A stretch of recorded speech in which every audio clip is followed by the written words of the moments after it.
Hey guys, and welcome back to today's episode. We are talking about quick tips that dancers can implement easily in order to make their physical recovery faster after class, rehearsal, and or performance. I'm Dr. Krista Christensen, the founder of Dance Health, a physical therapy clinic for dancers, and the founder of Dance Evolution, the app that supports dancers throughout their careers.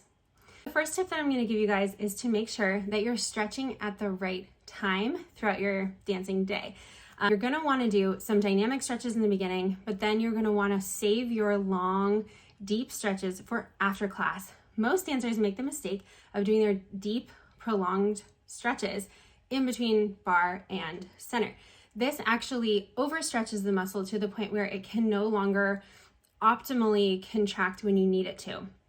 Meaning when you go to try to get your muscles to do something for a combination, especially when it comes to petit allegro and grand allegro, those muscles will be so lengthened that they're not going to be able to produce as much power as they otherwise would. Save your prolonged deep stretches for the end of class, and this is going to help just release those muscles after they've been used for several hours in most cases, and just help them get back to their neutral position. The second thing that you want to do is massage. Now, massage is a great way to work the metabolites from your muscles, which is essentially the waste that your muscles produce from exercise. You're going to do massage to try to get that waste out of the muscle so your muscle can more quickly recover, and this will reduce your soreness. You'll have less soreness the next day, the next 2-3 days. What I highly encourage dancers to do is a little bit of self-massage. You can also use a Theragun. You can go get a professional massage if you're fancy like that. And then the third tip is compression. Now, compression does essentially the same thing, where it helps push any swelling, edema, metabolites out of the muscles after being used. You can use an ACE wrap, you can use a brace of some sort, you can use compression socks, or you can get some fancy compression boots. I have the Normatec boots that you'll see a lot of professional dancers using backstage before, during, and after their performances. It's a great way to just push all of those metabolites out and leave you feeling so rested and rejuvenated. The fourth tip is cold immersion. Now, what this means is completely submerging your whole body or part of your body in ice cold water. And this is obviously unfun, but feels amazing afterwards and releases hormones from inside your body that make you feel better. You're going to want to shoot for a 52-degree ice bath for about 11 minutes. If you go colder than this, then you're going to do a shorter amount of time, and you also want to be careful not get frostbite. If you're doing warmer than that, it's not going to be as effective. If you have some sort of kitchen thermometer, it'd be really helpful to make sure that you're not throwing a bunch of ice into a bucket and then having it get dangerously cold and you're staying in there way too long, even though it hurts, because you're an insane dancer and dancers ignore pain. So just be careful with that.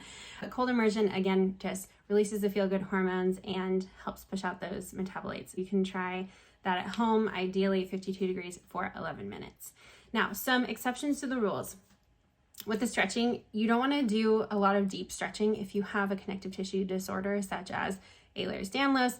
So usually you know who you are. If you're hypermobile, hyperbendy, stretching may not be really beneficial to you. You might just want to move through some gentle, quick stretches and not hold them for a long time. The second thing I will say is with compression, you never want to wear compression socks or bandages or boots at night while you're sleeping, because too much prolonged compression can reduce blood flow so much that you can get blood clots. So only do compression after class or throughout the day, but not while you're trying to sleep.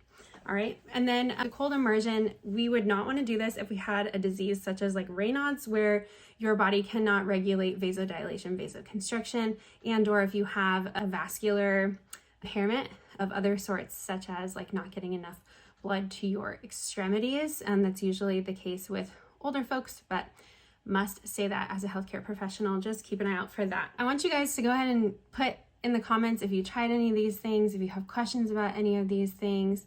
I'd love to hear what you have to say, and I would love to reply to your comments. Make sure that if you don't already have the app, if you're watching this in YouTube, that you download my app, Dance Evolution. It's available in Google Play and on Apple App Store, and you can get a lot more content like this about the science of dance, some quick tips and tricks, as well as subscriptions to dance conditioning and dance coaching, where you can work one-on-one with me to achieve your goals.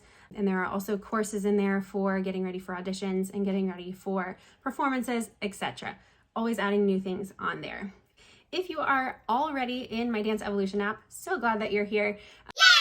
You'll see around this video somewhere where you can click links to upgrade your subscription to the conditioning, coaching, or access courses as well. If you liked this information, you're on YouTube, please go ahead and like, share, subscribe. I really appreciate it.